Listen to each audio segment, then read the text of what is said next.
Berikut beberapa jenis alternatif proses yang bisa kita terapkan pada pengolahan susu selain menggunakan pasteurisasi.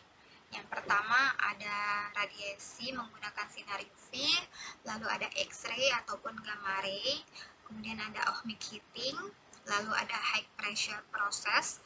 Biasanya pada pengolahan jenis ini menggunakan tekanan sekitar 2000 sampai 6000 bar, di mana suhu yang kita pakai kisaran 40 sampai 60 derajat Celcius. Selanjutnya ada ultrasound process dan ada microwave treatment. Kemudian efek inaktivasi ataupun perubahan kimia fisik, nutrisi, dan organoleptik pada susu selama perlakuan heat treatment itu bisa dikarakterisasi berdasarkan beberapa parameter. Yang pertama adalah suhu dan waktu pemanasan yang kita gunakan, jenis mikroorganisme dan tingkat atau level kontaminasi awal, lalu keasaman susu dan kondisi aliran serta perpindahan panas di dalam instalasi proses.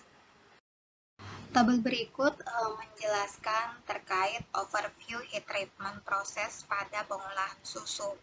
Ada beberapa jenis heat treatment yang biasanya digunakan. Yang pertama adalah thermization, ada batch method, kemudian ada pemanasan dengan short time, waktu yang singkat, lalu ada pemanasan menggunakan suhu yang cukup tinggi, dan ada high pasteurization.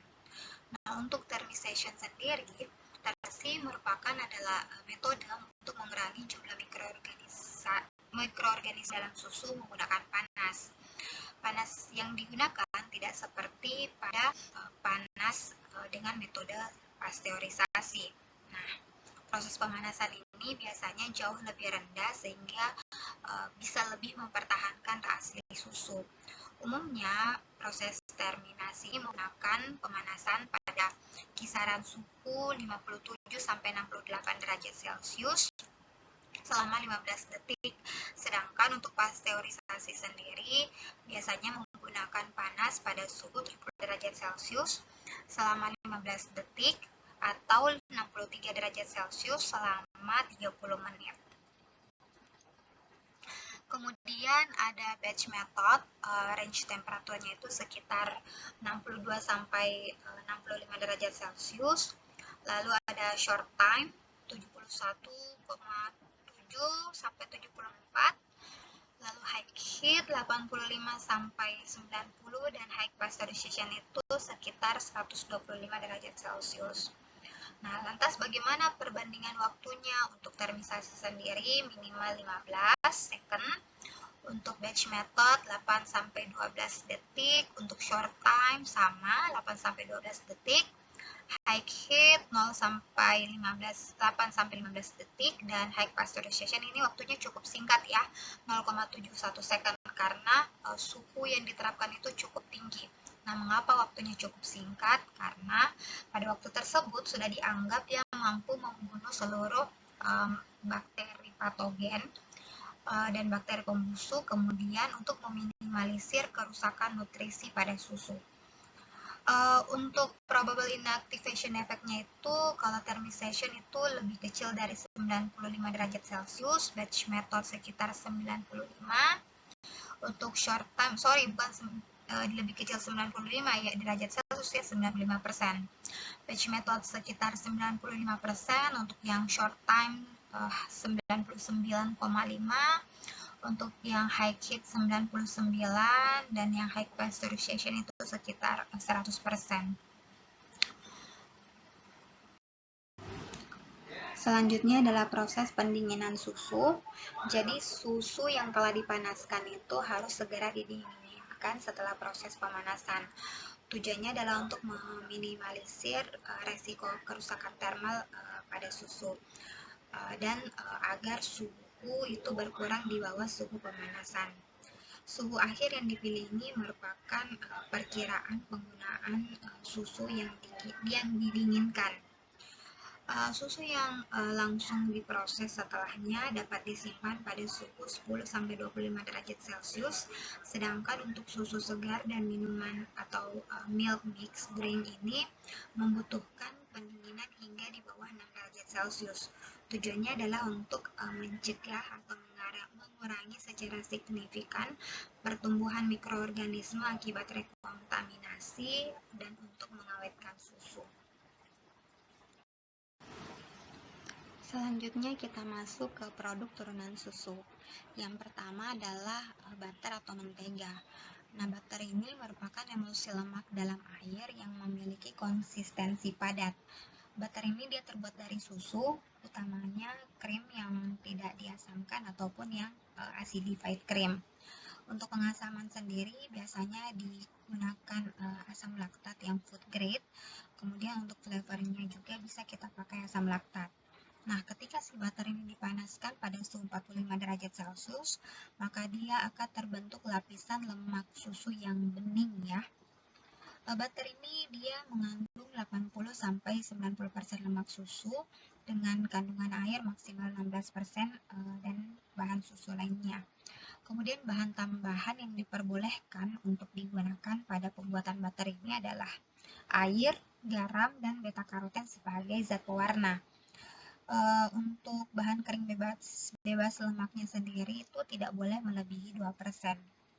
Lantas mungkin ada adik-adik yang bertanya, apa sih perbedaan antara butter, mentega, dengan margarin? Nah, kalau butter ataupun mentega itu biasanya dibuat dari lemak hewani.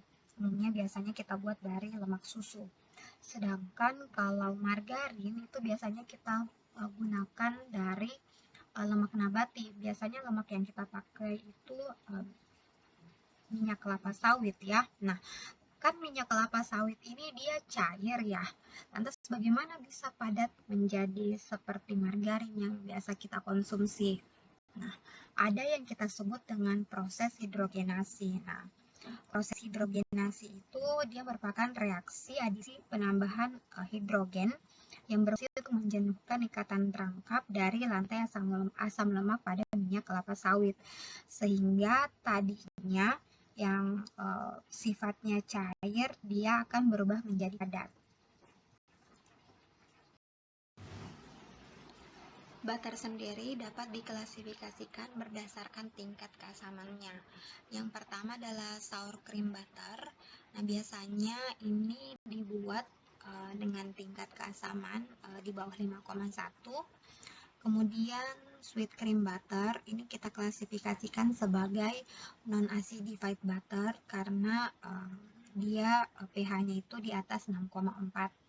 Kemudian yang mildly acidified butter ini kisaran pH-nya sekitar 5,2 sampai 6,3. Untuk pengolahan butter sendiri bisa kita klasifikasikan juga. Yang pertama adalah flat globule atau proses aglomerasi globula lemak. Yang kedua adalah proses pendinginan konsentrat lemak, dan yang ketiga adalah proses rekombinasi. Berikut adalah contoh diagram alir pengolahan butter menggunakan metode aglomerasi globula lemak. Jadi krim yang digunakan untuk buttering itu pada tahap awal dilakukan pemanasan, selanjutnya masuk proses deaerasi, lalu cooling, kemudian proses ripening dengan menambahkan kultur butter. Kemudian ketika krim sudah ready, telah siap untuk proses buttering, maka masuk ke pengolahan butter. Selanjutnya akan terbentuk butter formation. Nah, butter formation ini terdiri atas buttercream dan buttermilk. Buttermilknya dipisahkan hingga diperoleh buttercream. Buttercreamnya ini kita lakukan proses pencucian, lalu proses penggaraman, kemudian kita mix, sehingga pada tahap akhir kita peroleh butter atau mentega. Nah, butter yang telah kita peroleh ini selanjutnya kita kemas, kita simpan, lalu kita distribusikan. Produk turunan susu selanjutnya adalah keju. Jadi keju ini sama seperti butter, dia dibuat dari susu. Perbedaannya kalau misalnya butter dia dibuat dari lemak ya, sedangkan kalau yang cheese-nya ini kita dibuat dari susu dengan penambahan krim, buttermilk, dan atau whey. Nah, bahan baku yang digunakan dalam pembuatan cheese ini biasanya kita sebut dengan sebutan cheese milk. Nah, keju sendiri ini biasanya mengandung protein kasein ya dari susu. Selain itu dia juga mengandung protein-protein susu lainnya, lemak dan air. Proses pembuatan keju sendiri itu dengan mengendapkan protein pada susu. Biasanya proses pengendapannya itu menggunakan enzim ataupun asam yang diikuti dengan proses pemanasan. Kemudian ada juga beberapa keju yang biasanya ditambahkan dengan jamur ya, sehingga yang biasanya kita kenal dengan sebutan fungus cheese. Keju sendiri merupakan salah satu jenis makanan yang mengandung nutrisi cukup penting karena kaya akan kandungan asam amino, asam amino esensial, dan mineral serta vitamin. Apa sih asam amino esensial? Jadi asam amino esensial adalah asam amino yang harus kita konsumsi atau harus kita peroleh dari intake makanan kita karena dia tidak dapat diproduksi oleh tubuh kita. Kalaupun dia diproduksi, dia tidak mencukupi untuk proses metabolisme tubuh, sehingga harus diperoleh dari intake dari makanan kita. Kemudian 100 gram keju itu bisa mengandung energi sekitar 392 kilokalori, protein sekitar 23,7 gram, kalsium 870 mg, fosfor 610 mg. Kemudian dia kaya akan kandungan vitamin A dan D, sehingga biasanya keju ini sangat cocok digunakan sebagai sumber protein untuk bayi yang sedang dalam masa MPASI, tapi tidak menutup kemungkinan keju ini juga bagus dikonsumsi untuk orang dewasa. Keju sendiri dapat kita klasifikasikan menjadi 3 jenis. Yang pertama adalah rennet atau natural cheese, yang kedua adalah fresh cheese, dan yang ketiga adalah long life cheese. Jadi di dalam proses pembuatan keju ada yang kita kenal dengan sebutan cheese milk, yaitu bahan baku untuk pembuatan keju. Nah, cheese milk ini harus memenuhi beberapa kriteria. Yang pertamanya adalah inhibitor. Nah, inhibitor ini harus zero atau tidak boleh terdapat di dalam cheese milk. Seperti inhibitor jenisnya ini seperti antibiotik ataupun residu dari cleaning agent ataupun desinfektan. Karena jika terdapat antibiotik ataupun residu dari cleaning agent dan desinfektan ini mampu menghambat proses pertumbuhan atau proses asidifikasi dan proses pematangan mikroflora. Lalu acidification activity untuk cheese culture sendiri itu setelah 6 jam pada suhu 30 derajat Celcius. Untuk yogurt kultur itu sekitar 3 jam pada suhu 42 derajat Celcius, dan untuk butter kultur itu sekitar 7 jam pada suhu 21 derajat Celcius. Untuk esavelus sendiri ada di atas 6,0 dan di atas 7,4, sedangkan untuk temperaturnya itu optimal penyimpanan pada suhu 6-8 derajat Celcius, karena pada suhu di bawah 6 derajat Celcius akan terjadi modifikasi protein dan menurunkan aktivitas dari rennet, sedangkan di atas 8 derajat Celcius itu pertumbuhannya terlalu cepat sehingga memicu terjadinya proses proteolitik. Kemudian jumlah sel count-nya itu di bawah 300.000 ml karena pada ketika jumlah sel count-nya itu di atas 500.000 itu akan meningkatkan level leukosit dan juga tidak sesuai untuk proses pembuatan keju karena akan menurunkan jumlah laktosa, kasein, kalsium, kandungan fosfat, dan meningkatkan level dari gamma kasein dan menurunkan aktivitasnya. Sedangkan untuk TPC-nya sendiri itu juga sama, harus di bawah 300.000. Kalau misalnya terjadi peningkatan TPC, itu dia akan meningkatkan metabolit dari mikroba seperti adanya proses lipolitik yang heat stabil, kemudian adanya proses proteolitik akibat enzim, akan terjadi bad acidification dan bad ripening, sehingga keju yang dihasilkan itu tidak baik. Selanjutnya, level of technologically harmful bacteria rennet coagulation time. Jadi dia harus free dari spora spora bakteri proteolitik seperti Clostridia, karena dia mampu menghasilkan postgas pada hard ataupun semi soft cheese. Lalu untuk coagulation test atau fermentation testnya sendiri itu bisa pakai simple check, di mana performa dari koagulasi itu merupakan hasil dari penambahan asam ataupun rennet. Selanjutnya dari sisi organoleptik, dia harus dapat diterima baik rasa ataupun aromanya. Kalau misalnya dari skor organoleptik itu minimum 4. Berikut adalah diagram alir dari pembuatan rennet cheese. Jadi proses milk itu disimpan terlebih dahulu, kemudian dilakukan proses ripening sehingga diperoleh preparasi cheese milk. Nah, selanjutnya kita lakukan preparasi pada cheese milknya, di mana kita lakukan heat treatment, lalu standarisasi, lalu kita masuk ke tahapan pre-ripening. Nah, pada pre-ripening di sini ditambahkan kultur dan garam. Lalu selanjutnya pre-treated cheese milk. Kemudian kita masuk ke protein koagulasi, di mana kita tambahkan rennet. Rennet ini adalah sejenis enzim, sehingga nanti proteinnya, si kaseinnya akan mengendap, kemudian dia akan dipisahkan dari whey-nya. Lalu setelah itu diperoleh cheese mass, dalam hal ini kasein, masuk ke preparation and treatment, dikeluarkan lagi whey-nya. Setelah itu treated curd, masuk ke proses molding. Proses molding ini adalah penambahan kultur.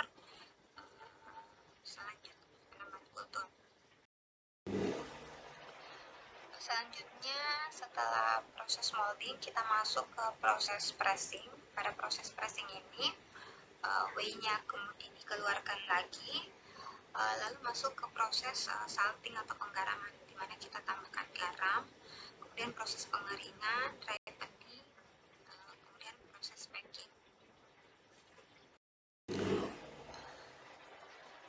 Tabel berikut melampirkan beberapa jenis kultur atau mikroba yang bisa kita pakai untuk pembuatan keju dan jenis keju yang dihasilkan. Kalau misalnya kita mau membuat hard cheese, Emmentaler atau jenis yang sama, kita bisa pakai kulturnya itu yang jenisnya thermophilic atau yang tahan panas. Misalnya saja Streptococcus salivarius, Subthermophilis, kemudian Lactobacillus delbrueckii, ataupun Lactobacillus casei. Kemudian untuk yang Chester, kita bisa pakai yang mesophilic acidification kultur. Kemudian yang untuk semi-soft cheese, Gouda, Edamer, Tilsiter, dan yang lainnya, kita juga bisa pakai mesophilic acidification kultur, dan juga kita juga bisa pakai Lactobacillus casei. Untuk fungus cheese sendiri, jadi perbedaannya untuk fungus cheese, kalau di fungus cheese ini kita pakai jamur. Nah, biasanya untuk yang fungus cheese ini biasanya menghasilkan warna keju yang seperti ada bercak-bercaknya ya. Kita pakai contohnya jenis Penicillium roqueforti. Lalu untuk yang semi-solid, semi-soft cheese dan soft cheese bisa kita pakai kultur mesophilic acidification. Yang untuk soft cheese with fungus bisa kita kombinasikan antara bakteri dan jamur. Kita bisa pakai acidification kultur dan fungus kultur, contohnya Penicillium candidium atau Penicillium camembert. Ini kalau misalnya pakai keju camembert ya. Kalau misalnya kita pakai yang soft cheese with fungus, contohnya Romadur atau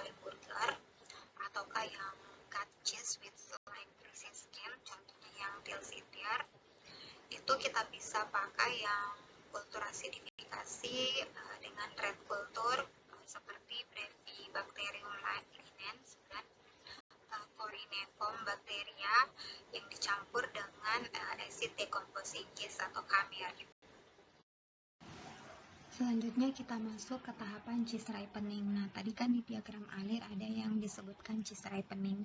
Apa sih cheese ripening itu? Jadi cheese ripening ini adalah proses pematangan keju, di mana selama proses pematangan keju itu terjadi proses biokimiawi yang melibatkan proses fisik, mikrobia, dan reaksi enzimatik. Nah, selama proses cheese ripening ini, milk cheese yang tadinya atau raw cheese yang tadinya rasanya hambar akan berubah menjadi cheese dengan flavor dan rasa yang khas. Kemudian perubahan-perubahan apa sih yang muncul selama proses ripening? Nah, biasanya yang muncul itu adalah perubahan secara organoleptik. Nah, perubahan secara organoleptik inilah yang menjadi faktor kunci dari evaluasi produk keju yang dihasilkan. Beberapa contoh perubahan secara organoleptik yang bisa kita lihat. Yang pertama itu adalah pengembangan kulit luar dari keju. Biasanya tergantung dari jenis kejunya ya, apakah dia yang jenis keju kering ataukah yang dilapisi dengan fungus atau jamur. Kemudian pengembangan adonan menjadi lebih homogen dari yang teksturnya lembut hingga menjadi keras, kemudian dari yang warnanya putih menjadi kuning. Kemudian biasanya mulai terbentuk lubang, celah atau retakan pada kejunya. Sedangkan untuk reaksi kimiawi sendiri yang terjadi selama proses ripening adalah proses proteolisis dari kasein. Nah, proses proteolisis dari kasein ini adalah reaksi kimia yang paling penting selama proses ripening, karena pada tahapan ini terjadi denaturasi secara hidrolitik, yaitu denaturasi dengan penambahan air. Kemudian untuk reaksi mikrobiologis sendiri, di mana aktivitas metabolisme dari mikroorganisme dan reaksi enzimatik itu sangat erat kaitannya dengan reaksi kimia. Kemudian hal tersebut juga menunjukkan karakter biokimia dari proses pematangan keju. Persyaratan dasar untuk proses pematangan keju yang optimal serta kualitas keju, untuk memperoleh kualitas keju yang bagus adalah proses pengembangan spesifik dari mikroflora yang kita pakai. Salah satu contohnya adalah terbentuknya hole atau lubang pada keju, ataukah kejunya itu mengalami perubahan warna. Tabel berikut menunjukkan kondisi ripening berdasarkan suhu, RH, dan lama waktu ripeningnya. Untuk hard cheese sendiri, kalau misalnya dia suhunya 14-15 derajat Celcius, maka relative humidity-nya atau RH-nya itu sekitar 80-85%. Lama waktu ripeningnya itu sekitar 2 minggu. Untuk yang 20-22 derajat Celcius, lama waktu ripeningnya itu sekitar 8-10 weeks. Sedangkan untuk yang suhu 14-17, RH-nya kisaran 85-90, di mana waktu pematangannya atau waktu ripeningnya itu sekitar 1-2 minggu. Sedangkan untuk yang semi soft cheese, misalnya pada suhu 13-16, RH-nya itu kisaran 85-90, di mana membutuhkan waktu sekitar 5-10 untuk matang. Kalau misalnya suhunya di atas, yaitu 16-19, RH-nya itu kisaran 90-95 dan membutuhkan waktu untuk matang sekitar 10-30 hari. Baiklah adik-adik, saya pikir cukup untuk pertemuan hari ini. Silahkan melampirkan pertanyaannya jika terdapat pertanyaan pada kolom chat di aplikasi Sekolah ini. Lebih dan kurangnya mohon dimaafkan. Assalamualaikum warahmatullahi wabarakatuh.